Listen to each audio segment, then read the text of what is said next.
I thought you were different, I thought you were cool, but it ain't right. The heart of a stone, the mask of a liar, a parting on fire every night. Oh no, it ain't right, it ain't right. I thought you were different, but it ain't right. Oh no. Hey, from Current Swell, how you guys doing? Great. Awesome. Really good, thanks. Thank you guys for joining me. You guys are here in Edmonton and Alberta doing a press tour, right? That's it. Just meeting a bunch of people from stations and wonderful people like yourselves, and just doing interviews and kind of pushing the new record that's coming out in May.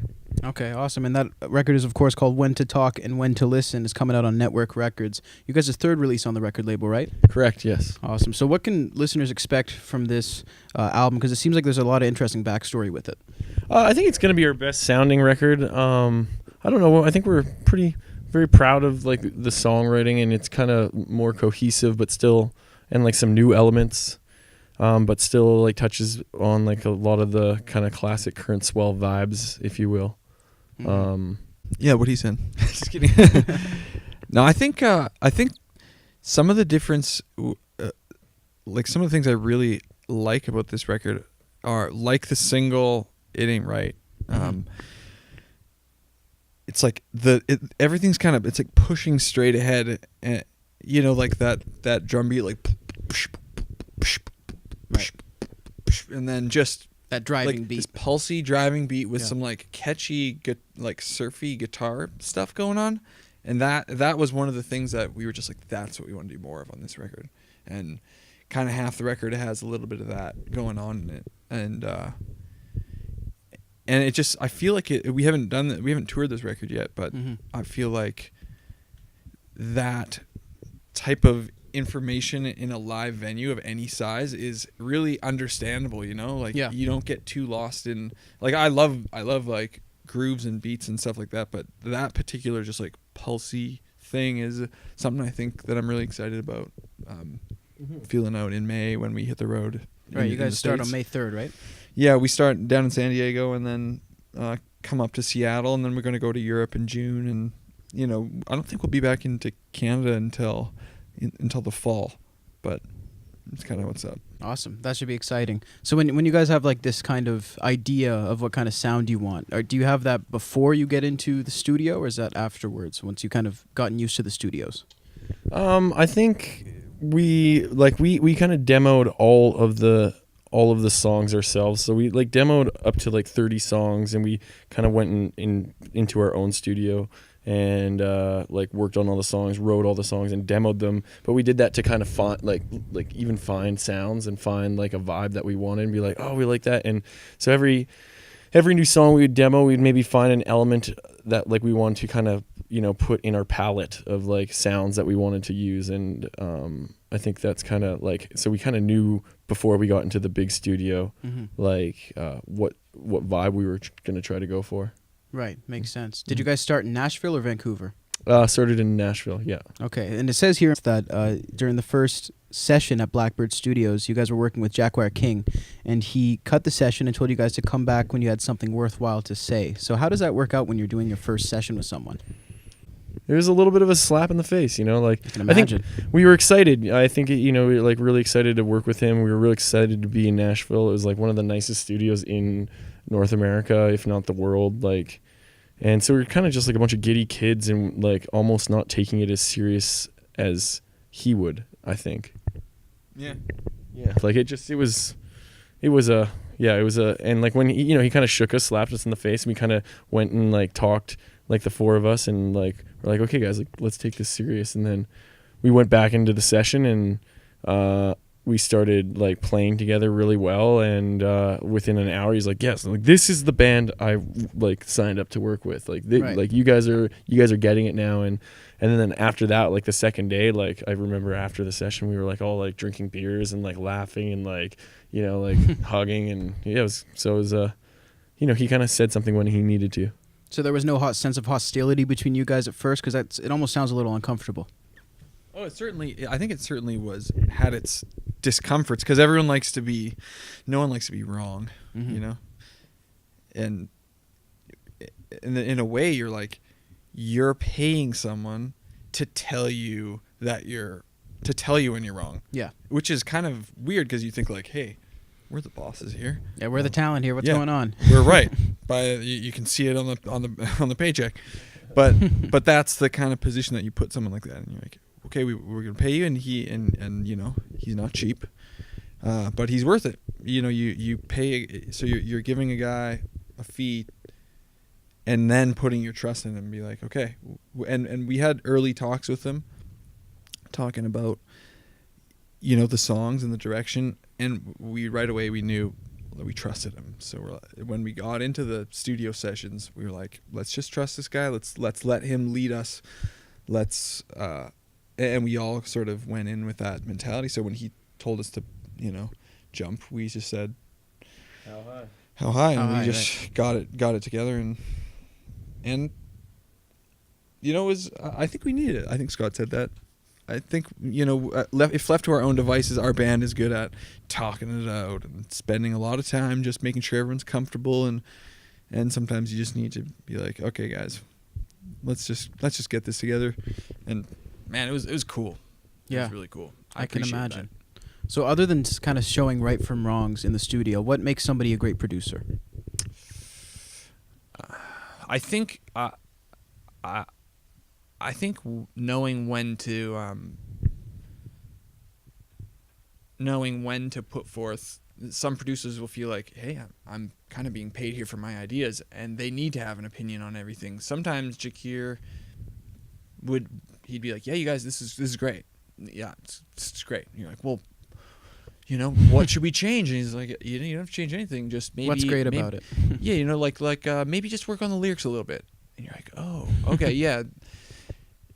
So it's kind of maybe one of the things besides experience and skill is that knowing when to use it and when to hold back and let the band sort of shine in their way. What do you think?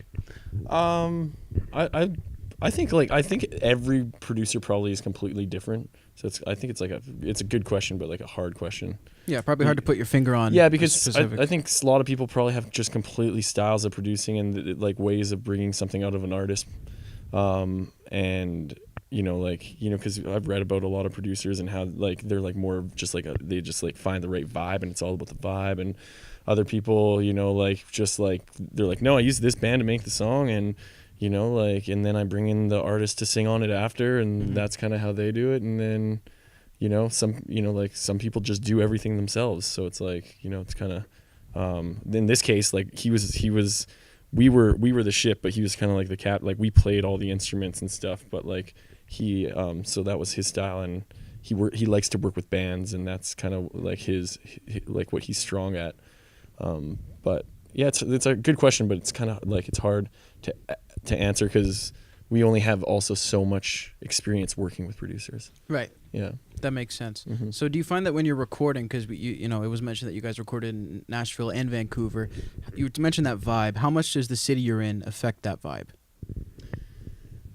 Again, good question. I think a lot. I think it was really awesome and wise to start in Nashville because we're starting something new and fresh, and it was kind of like cool to go to like a city. Like when we were in Victoria at the time, it was winter and cold and rainy, and it was like nice to go like a nice warm place. And we're like, what do you guys want for dinner? Like hot chicken. We're like, ooh, that's exciting. Like, kind of like, so it was kind of, it's something new. And like, I think it helped make the band feel like energized, and then after being away from home for that long to go back to Vancouver, and we could kind of, see our family and stuff a little bit. It was nice to like, okay, like a majority of the work is done. Now it's just time to have fun for 2 weeks in Vancouver and like, but Great place to have fun. yeah. Yeah. You were going to say? Yeah, just we kind of chopped it up like in Nashville. Every day we'd do a different song, and we would go through, we'd play it together live, do a whole song. At the end of the day, sing on it, and get the bulk of the work done. And then when we got to Vancouver, I was like, okay, we got 2 weeks here. Like, what's the list say? And it'd be like weird guitar part, high twinkly. We're like, yeah, what was that? Okay, we'll tick that off the list, and just go through all these fun sort of layers of creating a record. So it was like sort of the whole band working for the first half in Nashville, second half just like more Scott and I just nutting down and doing some more singing and those magic parts that you really have fun with to finish a record. Super fun. Yeah, I can imagine. And Scott, you mentioned that during the process of this record, you guys really kind of went from scratch and dissected pretty much everything. Is it a fine line with that dissection to kind of, can it take away from the fun at times? No, that's good. Like that's a good fun, I think, you know, like once we really like started from scratch and like, you know, it was like refreshing almost, because I think when you're kind of like always writing, and you're always like writing something on paper and making voice memos or whatever. But it was like fun to be like, okay, so all that stuff I worked on, whether it was good or not, like I don't have to worry about it. I can just like, let's like just try to make even better music, and maybe take parts of what I was working on or what Dave was working on and incorporate it. But I think like the creating of music and being in the studio is probably like some of the funnest stuff you can do as an artist. Yeah. Like performing and touring is it, like, you know, being in front of a crowd and like, you know, sharing your art is like so fun. But obviously when you do that every single day for, you know, like how many months out of the year, a lot of the time, like it can get like exhausting. Mm-hmm. And the studio can get exhausting too, but it's just so fun to create, I think. Yeah. I was interviewing Danko Jones, and he was saying that for him, touring is like a mental juggling act. Do you guys find that as well? Yes, sometimes, you know. Yeah, it's kind of like the touring can sometimes be like the extreme highs and lows of life in a way, because you could have you could hit Tuesday night in like Kansas City or St. Louis, and it snows, and no one shows up. And the night before you played a show that was, you know, one of the better shows of your career, and to manage that emotionally is kind of hard. Actually, you know, so touring will give you like just as much as you can handle, but it's, you know, there's no even, it's like that ship is always kind of swaying side to side, and you know, what if you you get a flat tire, or if there's like drama in the band or something, you're stuck in a van together, and you have to play that night, and then there's a radio interview the next morning, and it's like whew. Always something coming up. Yeah.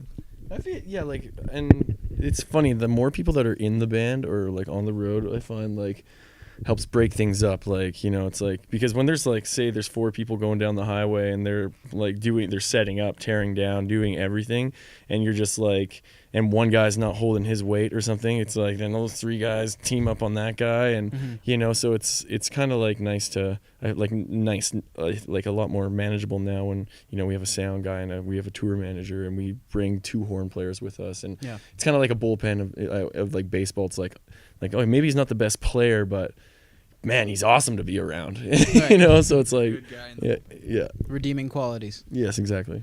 I want to talk to you guys for a second about some influences. Listening to your music, there's obviously some presence of country influences. And on Ulysses, I found some Zeppelin influences a little bit here and there, some Sabbath influences. You guys do a very good job of putting those in without sort of emulating too much what they did. So, again, is it a fine line with that? Do you worry that if you listen to too much of one band, it can kind of bleed into your music? Man, these are good questions. Honestly Appreciate that. Yeah, because I always I did an experiment one year where I was like, I'm not gonna listen to anything, like you know, like, because a lot of the time I would be like, oh, I want to write a song like Neil Young, or like, you know, like Zeppelin, grew up on Zeppelin, like, or, you know, like, and like, you know, I learned was like, hey, what can I do? And I was like, almost wrote a riff that was kind of like borrowing like moves in the hand from that and stuff, and but I don't know if it ever changed anything, like by like experimenting of not listening to anything, and I don't know. Would you? I don't know. It is a good question. I think that sometimes you got to be aware of, like, you know, the other day I was writing a song, I was in the shower, like thinking of this song. I was like, yeah, this is a sweet song. I got this nailed. And then I was like, that is a fully existing song that can just, like, you know, creep back, you know, takes like a month, and then the song just like itches in your brain. Yeah. And so sometimes you got to be like a little bit aware of like, oh, I have been listening to that one record because my iPod's broken, and all I got is one CD in the car, and it's like, So, but yeah, I think with us, it's been pretty sweet to just not get too worried about focusing on like one style and just sort of, you know, let ourselves be influenced by whatever we want to and just like roll with it a little bit. Yeah. And let it change like the tide a little bit. Yeah, and like one more thing to touch on, like I feel like even on this song, there's some songs that people are like, oh, this sounds a lot like this band, and like by no means when we were writing it, we were like, we should go for like this, like you know, but it kind of, so you're like, oh, and then you listen to it and you're like, okay, I could see that, but Yeah. interesting, you know. So for us, I think it's just all over the place, really. Awesome. Well, it sounds like a great process. And of course, I remind everybody to go check out When to Talk and When to Listen. Is coming out on May 12th. May 12th. And I appreciate you guys taking the time. Thank you so much, It's a man. pleasure. Let's play some pool. Definitely. I'm scared. Go ahead.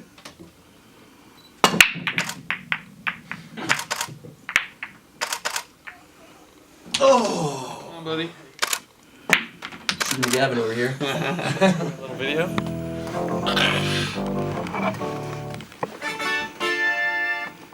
Oh, that was great. Tell me. It's my favorite Halloween movie. Oh, is it? Season of the Witch. Oh, yeah. So good. It's cheesy but bad. Dear love, it's not what you thought it was. Oh, it is. So stop pressing to where I've been. Well, it's just too hard with the